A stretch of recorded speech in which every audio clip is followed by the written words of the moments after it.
Fala pessoal, tudo bem? Vai continuar sendo um não canal isso aqui. Pra onde é que eu olho? Tem que olhar pra ali, né? Mas eu acho que eu vou, em homenagem ao meu amigo Alexandre de Sante, que comentou no último vídeo, eu vou deixar esse vídeo público. O outro ficou como não listado, meu primeiro vídeo, e eu acho que também vou deixar ele público para quem eventualmente quiser dar uma olhada. Continua sendo um não canal, né? Porque eu não tenho iluminação, continuo sem microfone. Tem um fio aqui aparecendo que talvez um dia eu coloque um quadro ali, sei lá. E se vocês soubessem como eu estou segurando o meu celular, ficariam enojados. Mas seguimos com a ideia de simplesmente pensar alto e trocar ideia sobre o Inter. E se eu tomar gosto pela coisa, acho que eu vou começar a falar de outros assuntos, futebol e outros assuntos que me interessam e com os quais eu trabalho também. Se existisse ainda o saudoso site Impedimento, eu acho que eu faria uma crônica sobre a minha relação com os jogos do Inter e a BR-290. Feriado de Dia do Trabalhador, viajei para o interior do Rio Grande do Sul e não vi o jogo, né? Então vi os melhores momentos e alguns comentários. Inter 2, Fluminense 0. Acabei não vendo o jogo. Chegando em casa, vi os melhores momentos e na estrada eu vi alguns comentários depois do jogo. Então é bastante bizarro fazer um vídeo sem ter visto o jogo, né? Mas enfim, como eu disse, não é um canal, então acho que eu me sinto à vontade com isso. Mas assim, não é a primeira vez que e não é, acontece com todo mundo, né? Ver jogos do Inter. A gente não vê jogos na estrada, só que eu tenho uma particularidade, né? Que tem, às vezes eu não tô afim, tem fases do Inter que eu prefiro não ver. E nessa situação, até nem estava muito preocupado, assim, embora a situação desconfortável na tabela, né? Mas eu não estava tão preocupado com o jogo, assim, mas optei por não ver, assim, mas já teve ocasiões, inclusive contra o próprio Fluminense, naquele fatídico jogo, como é que foi a cidade? Não era Maricá, onde o Inter foi rebaixado lá em 2016, eu não lembro o nome da cidade, no interior do Rio de Janeiro. Eu vinha voltando, pelo menos, mesmo 290, decidido a não ter nenhum contato com o jogo. E ainda na época era mais fácil, assim, que eu acho que a internet ainda não tinha tanta notificação, assim, para que, tipo, te obriga a saber quando é que tá o resultado do jogo, mesmo quando tu não quer.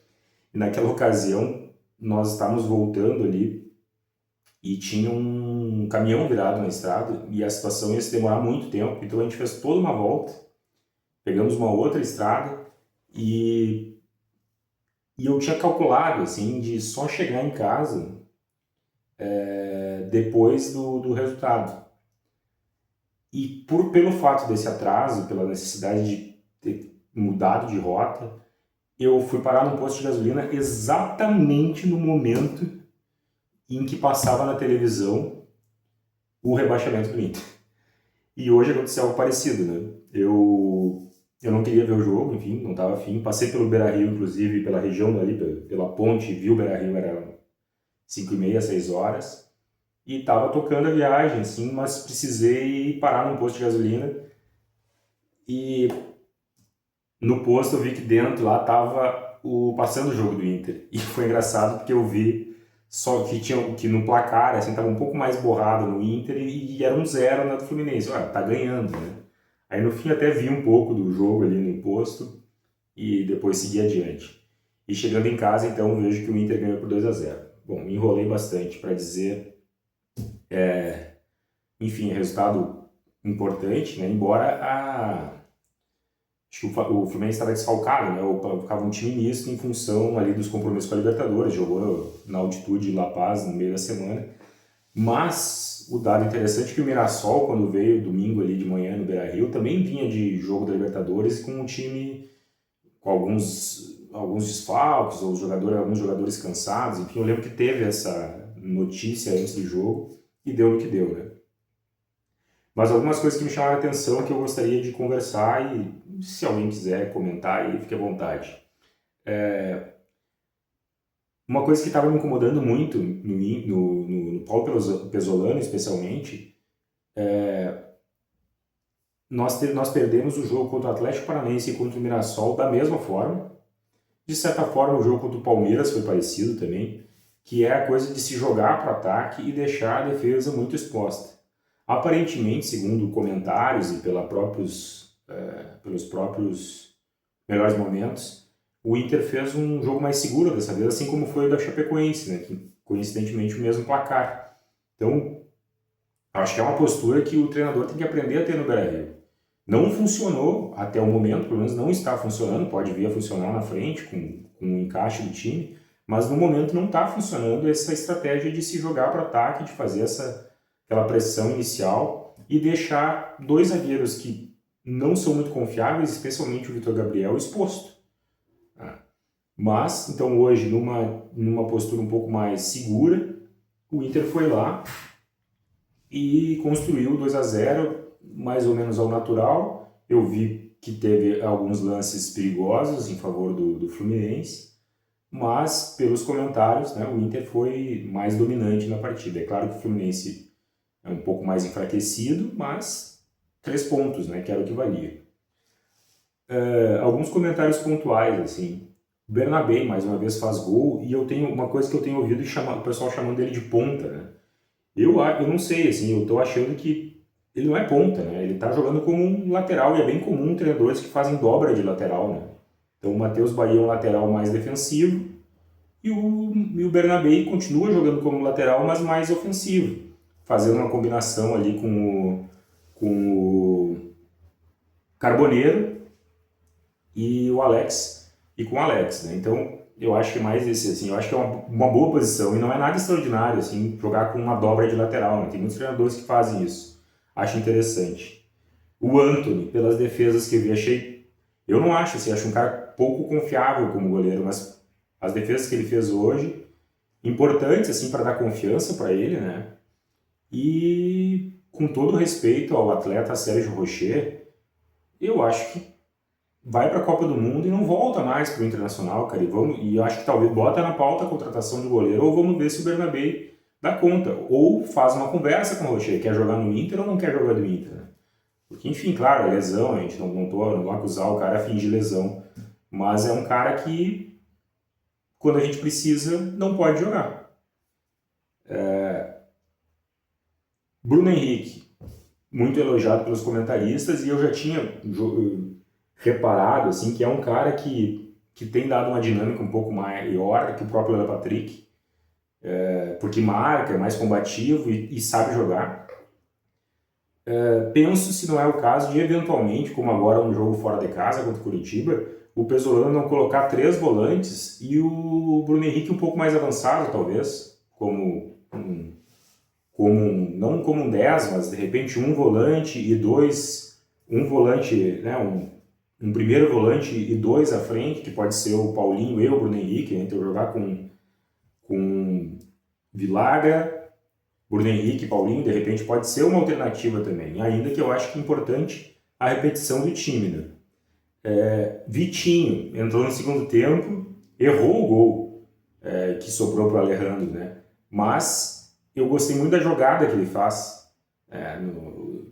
que gera o gol do Inter. E eu acho, assim, o Vitinho é muito criticado pelos torcedores do Inter, porque supostamente ele não dribla, não é um cara, não é um virtuoso da bola, e de fato ele não é um suprassumo técnico, assim. Mas eu acho o Vitinho um jogador muito inteligente, não é só por cumprir a função tática. Essa jogada de hoje é uma jogada muito característica que ele faz. Ele faz o famoso facão, gera oportunidade de lance, gera oportunidade de passe para os seus companheiros, que foi o que aconteceu hoje. Eu estava, inclusive, se eu não me engano, teve um jogo do ano passado, né? Acho que contra o Botafogo, se eu não me engano, contra o Botafogo, o Inter já estava naquela luta contra o rebaixamento, e ele recebe uma bola nessas que ele cruza, assim, e se eu não me engano, até o Alan Patrick acha. Eu estava no Beira-Rio esse ano do Gauchão, contra o Ipiranga, que se eu não me engano foi 4-1. O Alan Patrick acha ele também, é um cara que entrou na área e fez de cabeça. E hoje parecido, ele rápido, um cara rápido e com vigor, assim, avançou o Bernabé, o Carboneiro inteligentemente procurou o passe que até não ia dar certo, mas o Vitinho dá a volta no zagueiro do Fluminense e pega a bola. Então é um cara inteligente que sempre sabe se posicionar, faz muito bem esse facão. Aí né, não dribla, e aí aparentemente a torcida não vê ele um grande jogador. Eu acho um cara importante, entrou no segundo tempo e eu acho que tá tudo bem também se entrar no segundo tempo. E o Alejandro, me lembra uma história, uma vez que quando eu treinava num time de futebol juvenil, no interior do Rio Grande do Sul, e eu, voluntarioso, lateral direito, queria ser atacante. Eu vou, professor, quero começar como atacante. E ele me botou para treinar lá como atacante. Vi uma bola, eu perdi. Vi uma bola, eu estava para fora. Aí até que ele resolveu colocar um colega lá, que era bem mais boleiro do que eu, né? Que era o nosso centroavante. Ele entrou, pegou uma bola e gol. Eu lembro toda vez que na comparação do Alejandro com o Borré, eu penso nessa história. Não que o Alejandro seja um grande jogador. Inclusive parece, não sei se fora de forma, mas não me parece um cara brigador. Mas, mais uma vez, fazendo o pivô bem feito, né? Assim como foi contra o Botafogo, e fazendo gol. Então, tomara que dê uma confiança maior para ele. É o centroavante que nós temos no momento, e o Rafael Borré pode esperar ali no banco, entrar no segundo tempo quando precisa, mas hoje, nos lances ali também, teve a bola para fazer o terceiro gol, não conseguiu, né? Que é um problema, assim, o nosso atacante que não faz gols. Me pareceu que foi agarrado e tentou também cair para cavar o pênalti em determinadas circunstâncias, né? A arbitragem marcaria. Mas, enfim, ótima vitória, 3 pontos, mas o campeonato segue embolado ali naquela parte da tabela, né? O Inter está na 12ª posição com 17 pontos, mas ainda pode ser alcançado pelo primeiro da zona do rebaixamento, que é o Corinthians. Então, interessante, essa semana eu vou me permitir acompanhar futebol, né? O Inter vencendo e o Coringão ainda na zona do rebaixamento, mas o Inter está ao alcance ali, né? 3 pontos separam o primeiro time na zona do rebaixamento, que é o Corinthians, 15 pontos, e até o Botafogo, que é o 10º lugar, são apenas 2 pontos de diferença, né? Então, dependendo da próxima rodada, 1, 2, 3, 4, 5, 6, 7 times podem entrar. Um deles, né, pode entrar na zona do rebaixamento no lugar do Corinthians, que pode alcançar um desses 7. Ou seja, a situação do Inter ainda não é cômoda, bem pelo contrário. Mas temos um jogo fora de casa que eu acho que é difícil, né? Bem difícil. O Curitiba, apesar de vir de 2 derrotas, ele é um time que estava respondendo bem, principalmente dentro de casa não, na verdade, né? Parece que ele estava melhor fora de casa, mas enfim, ele estava bem na tabela. Agora ele já pode ser alcançado pelo próprio Inter. Não sei, não acompanho o Curitiba numa dessas, pode ser aquele time que começa bem, mas não tem uma estrutura, não tem um elenco suficiente para sustentar o restante do campeonato. Não sei. Eu achei que o Atlético Mineiro ia perder para o Cruzeiro, ganhou. Eu achei que o Flamengo nessa rodada ia ganhar com facilidade do Santos, empatou. Outro resultado que eu imaginava que secava também, é claro, que o Atlético Paranaense ganhasse do Grêmio. Empate, mais uma vez, né, o nosso tricolor jogando com um a mais, né, com um adversário com um a menos. Mas vários resultados, próprio Flamengo e Vasco, né, que eu achei que também era um jogo assim que a gente dá por jogado, o Vasco empatou no final. Então, não dá para fazer muito prognóstico, né, no Campeonato Brasileiro. Então, mas a gente, por exemplo, nós temos Atlético Mineiro e Botafogo. Remo e Palmeiras, eu não sei o que vai acontecer, o Atlético Mineiro está reagindo depois da vitória do Clássico, talvez, né? É um time que está ali nesse bolo. Remo e Palmeiras, eu espero que dessa vez o Palmeiras não vacile, embora o Remo, com todo respeito, também eu acho que não é um adversário.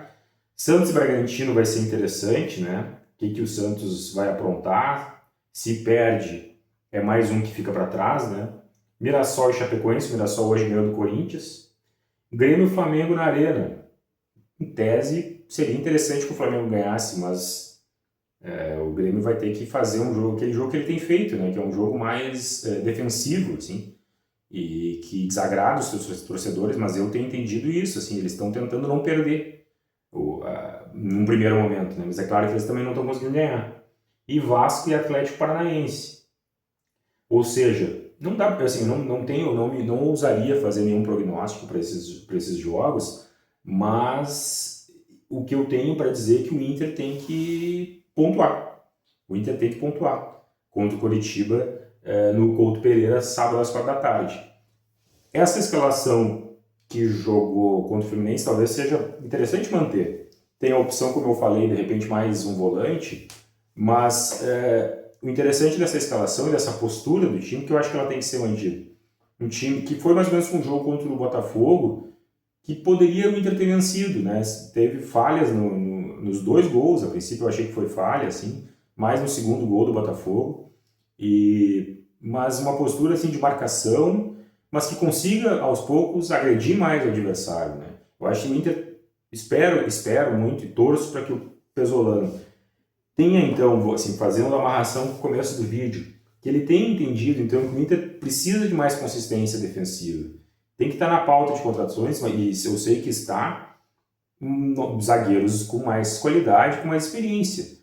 Né? Enquanto isso, enquanto não chega a próxima janela ali da parada da Copa do Mundo, o Inter tem que ter uma postura mais consistente na defesa, né? Um meio-campo e os laterais que ajudem mais a defesa a marcar, para que ela não fique muito exposta. E agora, talvez com Bernabé encaixando como um ponta, como um segundo lateral, o próprio Carboneiro fazendo boas partidas, o Alejandro se firmando, e as opções aí, Vitinho, enfim, o próprio Borré, o Inter começar a tentar agredir um pouco mais, né? Mas, enfim, pontuar de alguma forma no Couto Pereira no próximo sábado. Não sei se eu vou ver o jogo, porque não deu sorte hoje não ver, mas, enfim, é isso. Um abraço, obrigado aí para quem curtiu o último vídeo.